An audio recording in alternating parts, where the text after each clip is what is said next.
నమో వెంకటేశాయ. ఏడుకొండలవాడ వెంకటరమణ గోవింద గోవింద. శ్రీ శ్రీనివాస శ్రీ వెంకటేశ గోవింద గోవింద.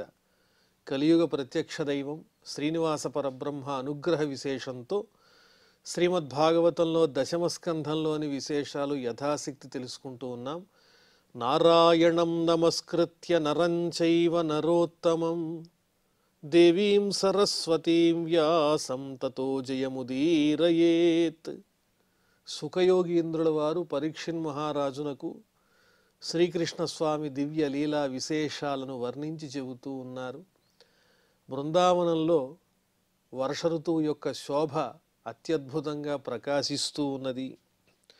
తపఃకృశా దేవమీఢ ఆసీద్వర్షీయసీమహి యథైవ కామ్య తపసః తను సంప్రాప్య తత్ఫలం.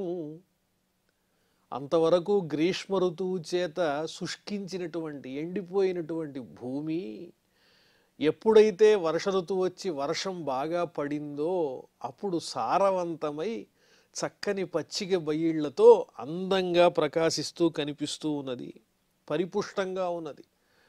తపస్సు చేసినటువంటి వాళ్ళు ఆ తపస్సు చేత బాగా కృషించిన దేహము కలిగిన వారై తపఃఫలాన్ని అందుకున్న తరువాత తిరిగి తమ శక్తిని పొందితే ఎలా ఉంటారో అలా ఉన్నది భూమి అని వర్ణించి చక్కటి ఉపమానంతో చెబుతున్నారు.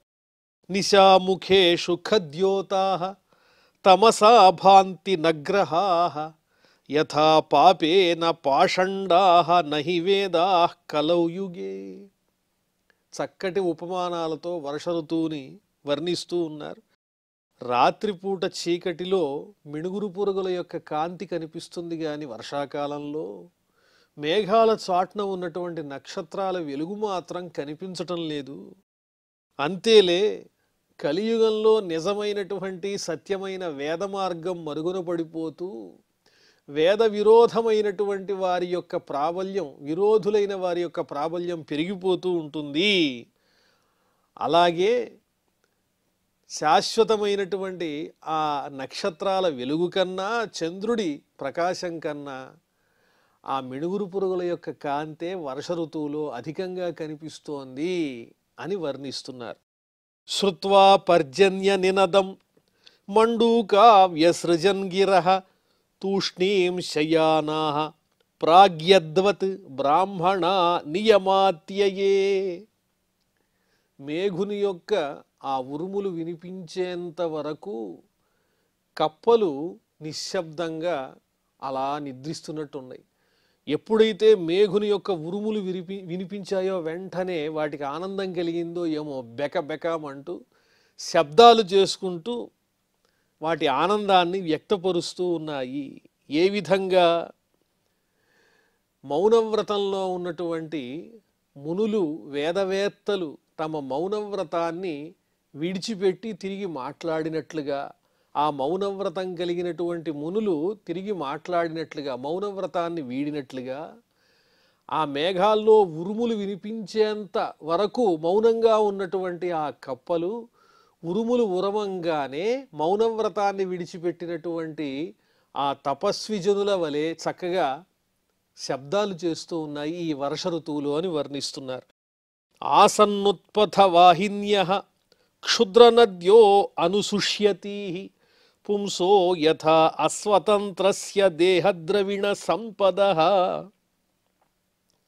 అలాగే వర్ష ఋతువులో జీవనదుల కంటే ఎక్కువగా చిన్న చిన్న కాలవలు పెద్ద పెద్ద నదులుగా మారిపోతూ ఉంటాయి. నీటి ప్రవాహం ఎక్కువ అవటం చేత అవి నిజానికి నదులు కాదు, చిన్న చిన్న పిల్ల కాలవలే, వర్ష ఋతువు వల్ల ఏర్పడినటువంటివి. కానీ అవి చాలా ఉద్ధృతిగా ప్రవహిస్తూ గట్లన్నింటినీ కూడా కోసేస్తూ ఉంటాయి.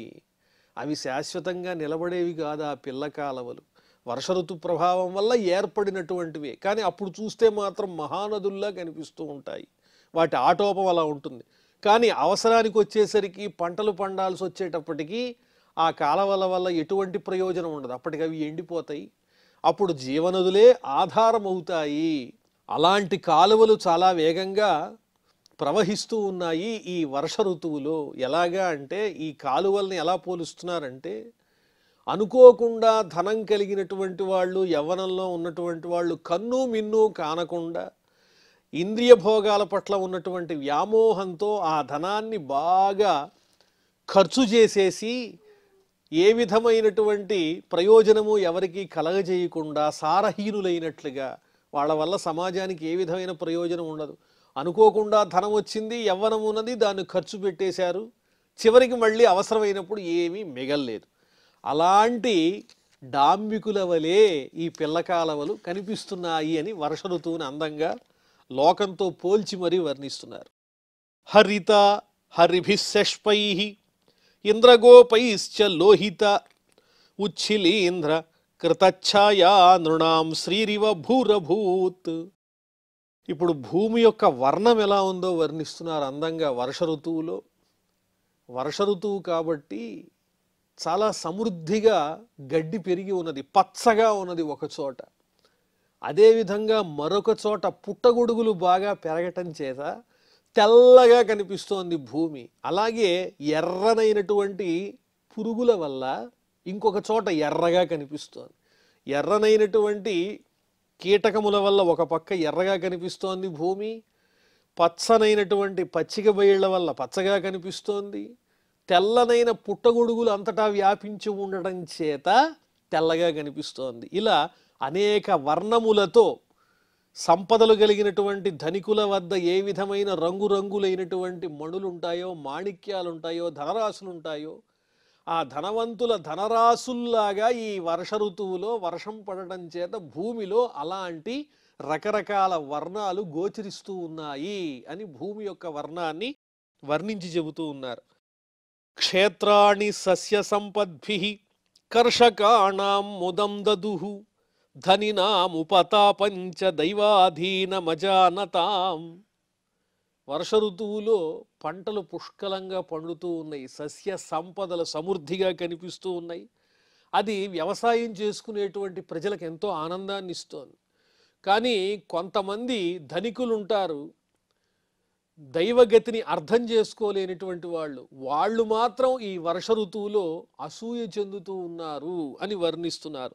ధనినాముపతాపంచ దైవాధీనమజానతాం.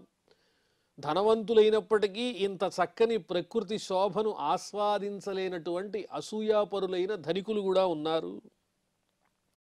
జలస్థలౌకసః సర్వే నవవారి నిషేవయ అబిభ్రత్ రుచిరం రూపం యథా హరి నిషేవయ.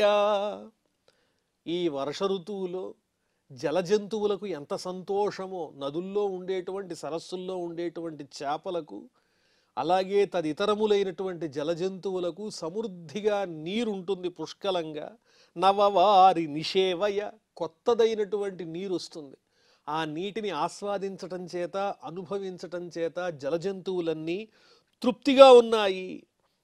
ఏ విధంగా అంటే హరిసేవ చేత ఒక కొత్తదైనటువంటి భగవత్ సంబంధమైన తేజస్సుతో కూడినటువంటి రూపాన్ని పొందిన భక్తుల్లాగా, హరిలాగా వర్ణింపబడుతున్నటువంటి కొత్త నీటి చేరిక చేత ఆ జలజంతువులన్నీ ఆ హరినామస్మరణ చేత, సేవ చేత రూపాన్ని సంతరించుకున్నటువంటి భక్తుల్లాగా నూతనమైనటువంటి కాంతితో, తేజస్సుతో ప్రకాశిస్తూ ఉన్నాయి అని భక్తులతో పోలిక పెట్టి చెబుతున్నారు జలజంతువులను.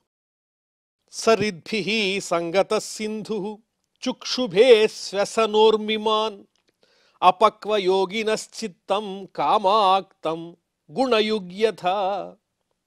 ఇంకా గాలిచేత కదల్చబడేటువంటి కెరటాలు కలిగినటువంటి సముద్రుడు సరిద్భిః సంగతః, నదులతో కూడుతూ ఉన్నాడు. నదుల ప్రవాహం పెరిగిపోయింది వర్ష ఋతువులో. ఆ నదులు ప్రవహించి ప్రవహించి వెళ్ళి సముద్రంలో కలిసిపోతున్నాయి. ఆ సముద్రంలో నదులు కలిసేటువంటి ఒత్తిడి చేత సముద్ర కెరటాల యొక్క తీవ్రత పెరిగిపోయింది. ఎగసి ఎగసి పడుతున్నాయి సముద్ర కెరటాలు ఈ వర్ష ఋతువులో. దీన్ని చూస్తూ ఉంటే ఎలా ఉన్నది అంటే, యోగిగా మారినప్పటికీ ఇంకా కామవాసనలు, కోరికలు పోనటువంటి ఆ జీవి యొక్క దేహం ధరించినటువంటి మానవుని యొక్క హృదయం ఎలా అల్లకల్లోలంగా ఉంటుందో అలా ఉన్నది ఈ నదీ సాగరముల యొక్క సంగమము. నదులు సాగరంలో ప్రవేశించేటప్పుడు ఒక అల్లకల్లోలమైన పరిస్థితి ఏర్పడుతుంది. ఉవ్వెత్తున తరంగాలు ఎగసిపడుతూ ఉంటాయి. ఒక సంఘర్షణ ఏర్పడుతుంది. ఆ సంఘర్షణ చూస్తే ఎలా ఉన్నది అంటే కోరికలు తీరకుండా యోగిలా మారి ఆ కోరికల పట్ల ఉన్నటువంటి వ్యామోహాన్ని పోగొట్టుకోలేక మనస్సులో తాపత్రయపడుతూ రూపం చూస్తేనేమో యోగి వేషం, మనస్సు చూస్తేనేమో కోరికలు, ఈ రెండు భావాలతో అతలాకుతలమయ్యేటువంటి ఆ యోగి లాంటి వ్యక్తి యొక్క మనస్సు ఎలా ఉంటుందో అల్లకల్లోలంగా ఈ నదులు సముద్రంలో కలిసేటప్పుడు కనిపించేటువంటి ఆ పరిణామం అలా ఉందని అద్భుతంగా వర్ణించారు. గిరయో వర్షధారాభి హన్యమానా నవివ్యథు అభిభూయమానా వ్యసనై యథాధోక్షజ చేతసః. శ్రీ మహావిష్ణువుని నమ్ముకున్నటువంటి వాళ్ళకి ఎన్ని కష్టాలు వచ్చినా వాళ్ళ హృదయం చెక్కు చెదరదు. కష్టాల పాటికి కష్టాలు నడుస్తూనే ఉంటాయి, కానీ అది కష్టం అనే భావన ఆ భక్తులకు కలగదు. వాళ్ళు నిశ్చలమైనటువంటి స్థితిని పొందగలుగుతారు, చ్యుతులు కారు. ఆ హరిభక్తులు హరి మీద ఉన్నటువంటి భక్తి చేత ఏ విధంగానైతే ఆపదలలో కూడా దృఢమైనటువంటి చిత్తాన్ని నిలబెట్టుకోగలుగుతారో అదే విధంగా ఈ ప్రకృతిలో ఉన్నటువంటి భక్తుల్లాంటి పర్వతాలు ఉన్నాయే, ఆ పర్వతాలు ధారాపాతంగా మేఘాల నుంచి ఎంత వర్షము పడుతున్నప్పటికీ కూడా చెక్కు చెదరకుండా స్థిరంగా నిలుచున్నాయి పర్వతాలు. అంటే ఈ పర్వతాలు ఎలాంటివి అంటే స్థిరమైనటువంటి హరిభక్తుల హృదయాల్లాంటివి. ఆపదలనబడేటువంటి వర్షం ఎంత ధారగా కురిసినా ఆ పర్వతాల యొక్క స్వరూపాన్ని మార్చలేకపోతోంది. ఆ పర్వతాలను చూస్తూ ఉంటే హరిభక్తులే గుర్తొస్తున్నారు అని వర్ణిస్తున్నారు. మార్గా బభూవు సందిగ్ధాః తృణైశ్చన్నా యసంస్కృతాః నాభ్యస్యమానా శ్రుతయో ద్విజైః కాలహతా ఇవ. ఇక ఈ వర్ష ఋతువులో దారులు ఎలా ఉన్నాయి, మార్గాలు. భూమి సారవంతంగా ఉండడం చేత గడ్డి బాగా పెరిగిపోయింది. దారేదో దారి కానిదేదో అర్థం కాని పరిస్థితి ఏర్పడింది. దారి తప్పిపోయే ప్రమాదం కూడా ఉంది. అందువల్లనే వర్ష ఋతువులో యుద్ధాలకు బయలుదేరే వాళ్ళు కాదు రాజులు ఆ కాలంలో. వర్ష ఋతువు పూర్తయిపోయిన తర్వాత నదుల యొక్క లోతు తగ్గిన తర్వాత అప్పుడు జైత్రయాత్రకి బయలుదేరేవాళ్ళు.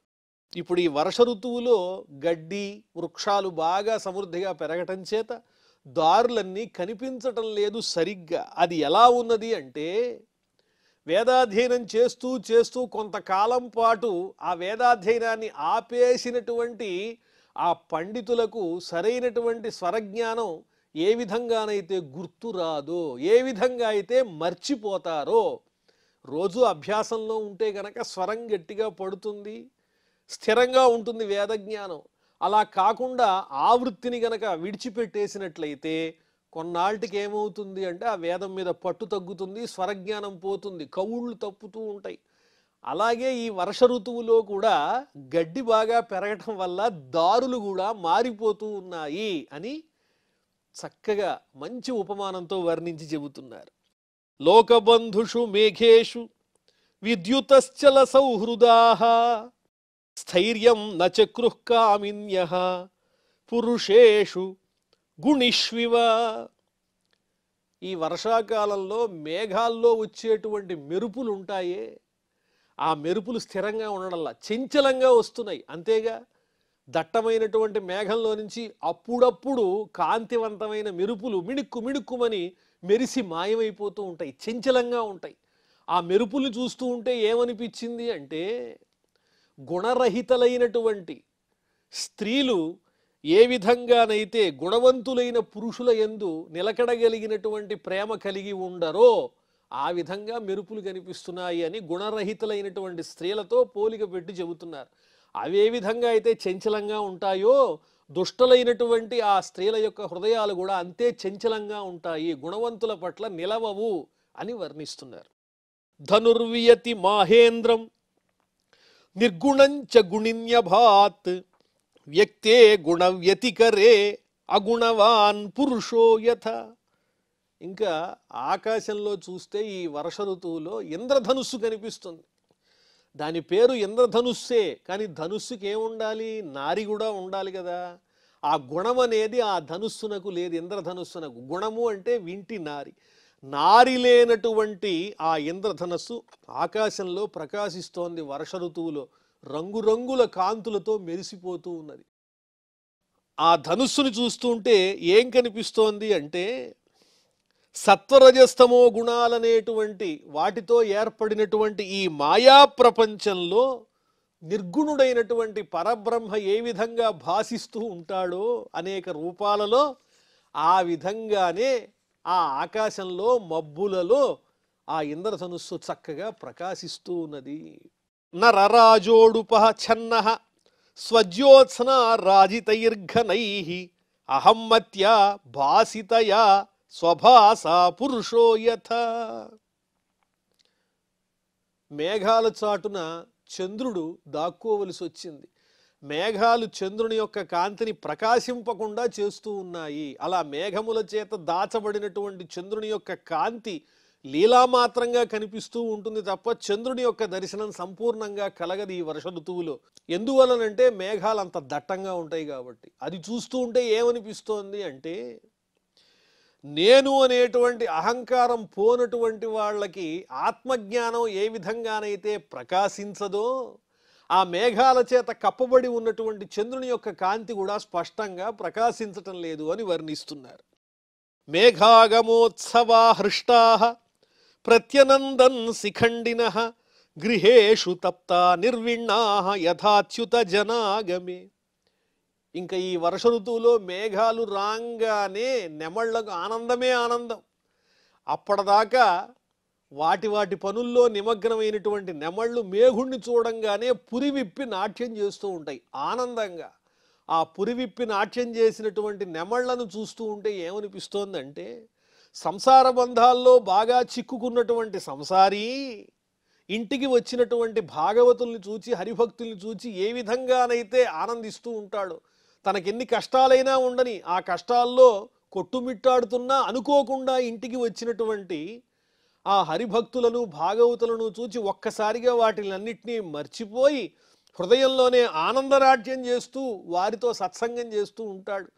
అలా సత్సంగం చేసేటువంటి భాగవతోత్తములతో సత్సంగం చేసేటువంటి ఆ భాగవతోత్తముని వలే ఇదిగో ఈ నెమళ్ళు కూడా ఆ మేఘుణ్ణి చూచి ఆనందంగా నృత్యం చేస్తున్నాయి అని వర్ణిస్తున్నారు. పీత్వాపః పాదపాః పద్భిః ఆసన్నానాత్మమూర్తయః ప్రాక్ క్షామాస్తపసాశ్రాంతాః యథా కామానుసేవయ. ఇంకా పెద్ద పెద్ద వృక్షాలు ఉన్నాయి. ఆ వృక్షాలకి నీళ్లు ఎలా అందుతాయి? వర్షం పడితేనే లోతుగా నీళ్లు ఇంకి ఆ వేళ్ళన్నీ తడుపబడితే ఆ వృక్షం చక్కగా నవనవలాడుతూ అందంగా ఎదుగుతుంది, అనేక రకాలైన శాఖలతో ప్రకాశిస్తూ ఉంటుంది. అలాంటి వర్ష ఋతువులో నీటి చేత తడుపబడి చక్కగా వేర్లన్నీ తడుపబడినటువంటి ఆ వృక్షాన్ని చూస్తూ ఉంటే ఏమనిపిస్తోంది అంటే కఠినమైనటువంటి తపస్సు చేసి శరీరాన్ని శుష్కింపజేసినటువంటి తపస్వి ఆ తపస్సు పూర్తయిన తర్వాత తిరిగి వరబలంతో భోగాలలో చక్కగా హాయిగా తులతూగుతూ పుష్టిగా తయారైతే ఎలా ఉంటుందో అలా ఉంది ఆ వృక్షముల యొక్క స్వరూపము.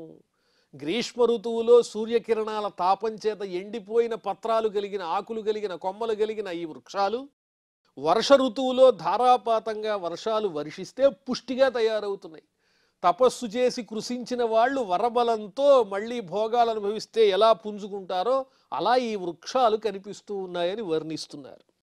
సరస్వశాంతరోధస్సు న్యూషురంగాపి సారసాః గృహేష్వశాంతకృత్యేషు గ్రామ్యా ఇవ దురాశయాః.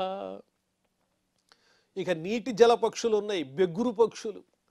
ఒక పక్క కాలవలు బాగా ప్రవహించి గట్లు కొట్టుకుపోతున్నాయి, వరదలు వచ్చే పరిస్థితి ఉన్నా ఆ నీటి పక్షులకు ఆ నీటి పట్ల ఉన్నటువంటి మక్కువ వల్ల నీటిని విడిచిపెట్టకుండా అక్కడే ఉన్నాయి. ప్రమాదం వస్తుందని కూడా అవి ఆలోచించటం లేదు.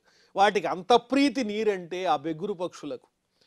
అది చూస్తూ ఉంటే ఎలా ఉంది అంటే ఎన్ని కష్టాలు వచ్చి విరక్తి పుట్టే పరిస్థితి వచ్చినప్పటికీ కూడా, ఎంత అశాంతిగా ఉన్నా, ఎన్ని ఆపదలు కష్టాలు వస్తున్నప్పటికీ ఇంకా భోగాల మీద కోరిక పోక సంసారి అయి ఆ సంసార జీవితాన్నే ఆశతో అంటిపెట్టుకుని ఉన్నటువంటి మానవుడు గుర్తొస్తున్నాడు, జీవి గుర్తొస్తున్నాడు అని చక్కగా వర్ణిస్తున్నారు. దీనికి ఉదాహరణ ఎవరు అంటే ధృతరాష్ట్రుడు లాంటి వాళ్ళే.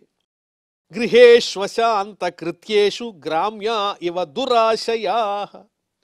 శాంతి లేకపోయినా పర్వాలేదు, సుఖంగా ఆనందంగా జీవితం గడపాలనే తాపత్రయం పోకుండా ఇంకా సంసార లంపటంలోనే ఉన్నటువంటి గృహస్థులు ఎవరైతే ఉంటారో వారిలాగా ఉన్నాయి ఆ నీటి పక్షులు.